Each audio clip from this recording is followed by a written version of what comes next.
Hello everyone, it's Talia here from Fictional Wanderings, and today I have a list of series that I plan to start in the following year, 2021. 2020 is almost over, thank goodness. I think it's enough. If we are not invaded by aliens by any chance before New Year's, I'll just count us lucky. I will be like, oh, phew, that disaster of a year happened, yeah. But I'm more than ready for the new year, and New Year's means recapping what I did in the last year and turning a new page to a better, brighter future, I hope. Please. But I wanted to start with a list of series that I want to start because I'm trying to wrap up some series that I started and I'm close to finishing right now in the month of December, and in my clean slate, these are the series I'm interested in. So the first one is Kiss of Deception. I'm sorry I did not note some of the authors here, but you can see in here. And this is a fantasy series following a girl who is fleeing from an arranged marriage. I think she's a princess or something. I did not read too much into it because the concept seemed cool and I was like, okay, I don't want any spoilers, and that's kind of how I approach reading in general. So this follows the girl, the prince, and an assassin that's sent after her, and there's like a love triangle. I'm generally not a fan of love triangles as a trope because it's so overdone. Like, the Vampire Diaries have been in my life since the 3rd grade or something, and I'm just like over it, you know? But this one sounded like a very cool concept because we have all three perspectives in the book. We hear from the girl, the assassin, and the prince, and we don't know which guy is which until like a certain point. So I like that mystery aspect, and I'm kind of curious to see how that plays into the love story and the fantasy aspect. So I'll be diving into this probably in January because I'm excited. The second one, when I think about this one, I'm like, have you learned nothing, Talia? But the Throne of Glass series by Sarah J. Maas. Okay, I read A Court of Thorns and Roses or something like that from Sarah J. Maas. I only didn't read the novella that she came up with. I read the trilogy. Is it a trilogy? It was like a guilty pleasure in a way, you know? I made fun of so many things in that series, but also enjoyed some of my time, and also at the end of each book I was like, what the fuck did I just read? So as a person that reads for enjoyment most of the time, I just want to give this one a go. I think this is a better realized series from what I can gather, and I haven't read so many like assassin fantasies lately, so I'm gonna give this one a go. Let me know if you read any of the books in this series because it's a very widely known series. I just don't know if I want to like give time to it. We'll see. And then the third one is the Devabad Trilogy by S.A. Chakraborty, and I think the first one is City of Brass. I know that this is a Middle Eastern inspired fantasy, and this girl kind of unleashes an ancient jinn by mistake and then is carried to this magical city, and that's the whole entirety of my information on the series, but it sounds so magical, and I love Middle Eastern inspired fantasies. Was it Prince of Sands? The Sand Prince? Something like that. There was a book like that, and a movie was made out of it, and I loved it. Aladdin is my favorite Disney movie, although it's like all the Middle Eastern stereotypes mushed into one civilization, but it's okay. I enjoyed it. It was fun, but you know, as a person from Turkey, I like to see like sort of kind of similar cultural stuff in books, although we're very different from like Arabia and all those Middle Eastern cultures that are seen as one in many Western countries. I don't mean to like turn this into like a lecture, but I'm just saying I'm in the middle somewhere there. So I want to be more familiar with the cultures, also read about a fantasy that's inspired by those cultures, because some aspects are fascinating and some aspects I just don't want anything to do with, so we'll see how it goes. The fourth series I'm gonna start is The Six of Crows duology by Leigh Bardugo. I'm excited for this one because I just finished the Grisha trilogy, and let me tell you, it was fine, but I was not fulfilled. I loved the Grisha world. I wanted more to do with the magic system, the characters, but I feel like that trilogy did not do any of the characters justice.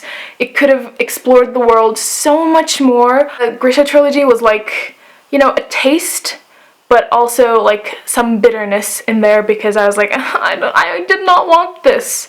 Some of the tropes, some of the plot choices that were made just did not sit well with me, but with Six of Crows, I know that it's more like a character-driven series, so I'm excited to see that. I'm excited for some fantasy romance.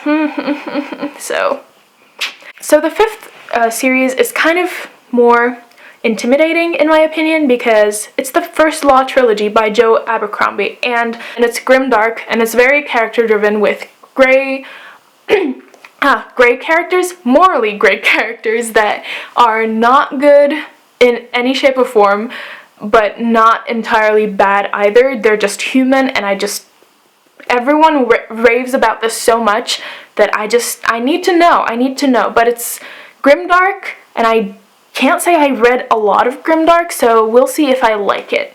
Ooh, okay, the sixth one, I'll probably just start and journey through this series for many years to come. The sixth one is the Stormlight Archive by Brandon Sanderson, and if you're into Sanderson, you should know why I'm so scared to start this, because each book is like over 1,000 pages, but it's his masterwork, his masterpiece. It's the series that takes place in his Cosmere, and I just finished the Mistborn trilogy and I loved it. Brandon Sanderson is easily one of my favorite authors, so I need to read his masterwork. Just need to get the courage to delve into like a tome, the size of my head, like this thick. Yeah, we'll see when that happens.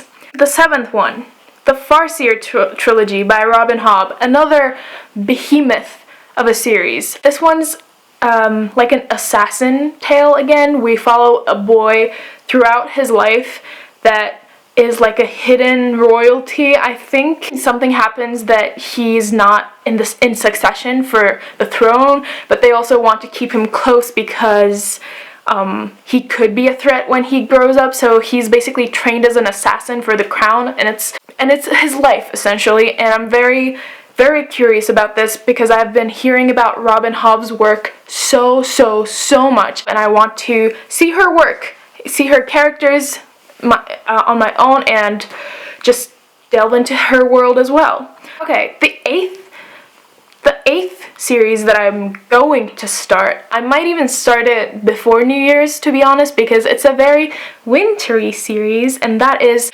Winter Night Trilogy by Catherine Arden. I know that this is a Russian folk tale inspired fantasy where in a town in Russia, basically girl's mother dies and the new wife that comes into town is like very religious, so they're oppressing anything magical in the town. That might be so far off, but this girl is basically trying to protect her self and her town from some magical forces and also the wrath of that religious oppression.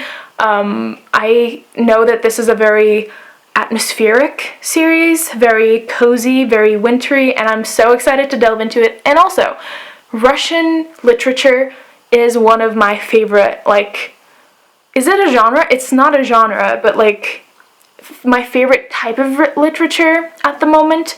I love classic Russian literature. I want to study some like Russian folk tales and mythology in the future because I find them very fascinating, and I think this is going to be a very enjoyable read for that reason. The ninth series that we're going to talk about is the Wayward Children series by Shauna Maguire.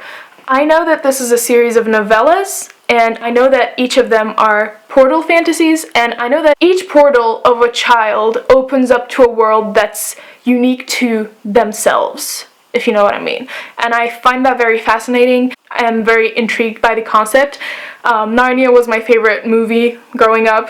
The book is also amazing in my opinion, and I always wanted to open up a wardrobe and just fly off to another magical world, so I'm very excited to get into the series as well. Final series I want to get to is the Diviner series by Libba Bray, and I know that this is a fantasy taking place in the 20s, and the 20s, the roaring 20s, are an amazing time period that I love reading, whether it's historical romance, historical fiction, or anything like that.